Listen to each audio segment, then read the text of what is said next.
Welcome to day 29 of our study in the book of Ecclesiastes. The title of today's lesson is Youth in the Dawn of Life Are Vanity. Our verses for today come from Ecclesiastes chapter 11, beginning in verse 1. Cast your bread upon the waters, for you will find it after many days. Give a portion to 7, or even to 8. For you know not what disaster may happen on earth. If the clouds are full of rain, they empty themselves on the earth. And if a tree falls to the south or to the north, in the place where the tree falls, there it will lie. He who observes the wind will not sow, and he who regards the clouds will not reap. As you do not know the way the Spirit comes to the bones in the womb of a woman with child, so you do not know the work of God who makes everything. In the morning sow your seed, and at evening withhold not your hand, for you do not know which will prosper, this or that, or whether both alike will be good.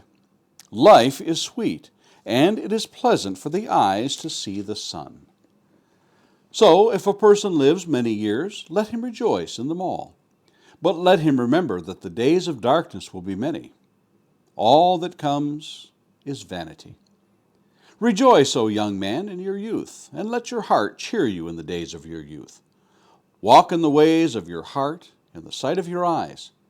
But know that for all these things God will bring you into judgment.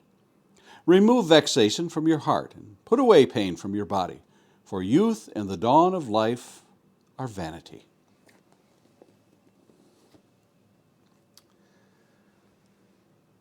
Here are some quotes. Too bad youth is wasted on the young. The longer I live, the more uninformed I feel. And finally, only the young have an explanation for everything. Those are clever quotes about being young. It's hard to find good quotes that come from young people. I wonder why that is. But for my money, Charlie Brown and his friends in the Peanuts cartoons had an awful lot to say about life for being such young kids. For instance, Charlie Brown said, "I've developed a new philosophy. I only dread one day at a time." Linus said, "Big sisters are the crabgrass in the lawn of life." Lucy said, "Try not to have a good time. This is supposed to be educational." Charlie's sister, Sally, said, "I think I've discovered the secret of life. You just hang around until you get used to it." And finally, that lovable little dog, Snoopy. "Yesterday I was a dog. Today I'm a dog. Tomorrow I'll probably still be a dog. There's so little hope for advancement." Of course, those were from the mind of Charles Schulz, the creator of the Peanuts cartoon series. It was the life through his eyes that we really saw in the characters of his work. A sort of innocence of youth mixed with the wisdom of the aged. I think Art Linkletter's show, Kids Say the Darndest Thing, gave us some real insight into the mind of children.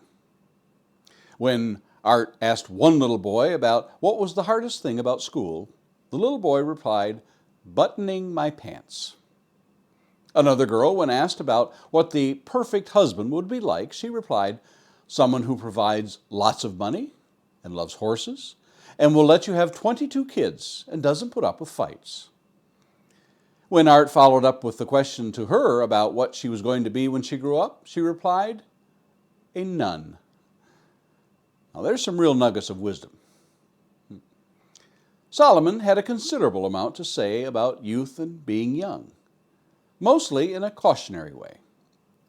From his book of Proverbs, we read in Proverbs 1, verses 8 through 10, "Hear, my son, your father's instruction, and forsake not your mother's teaching.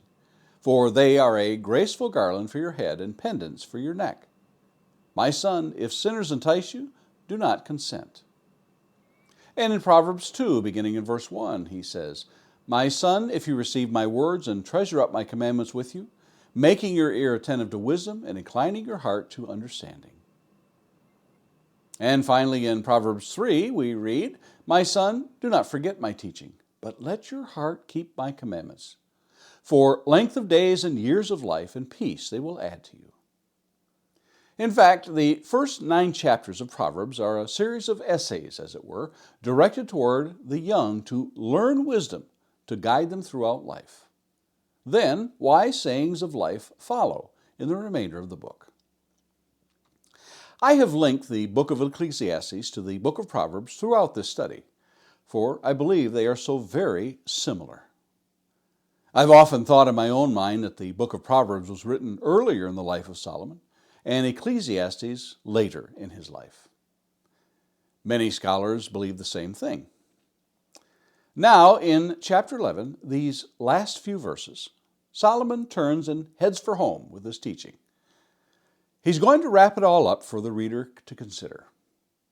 Once again, it seems as though this treatise of sorts is directed to the young, and in particular, the young adult, the youth of perhaps in their teens. For the very young are not going to grasp such complex principles as Solomon has laid out and will finally bring to bear in the last chapter. And for that matter, many in our advanced years struggle with the concepts Solomon has brought forth in this most intriguing of books.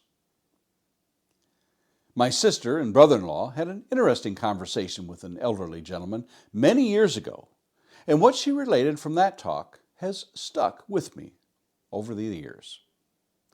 This gentleman lived in a house that had no windows, and with all seriousness, he told them that if they knew what was coming, they would go out and hang themselves right then.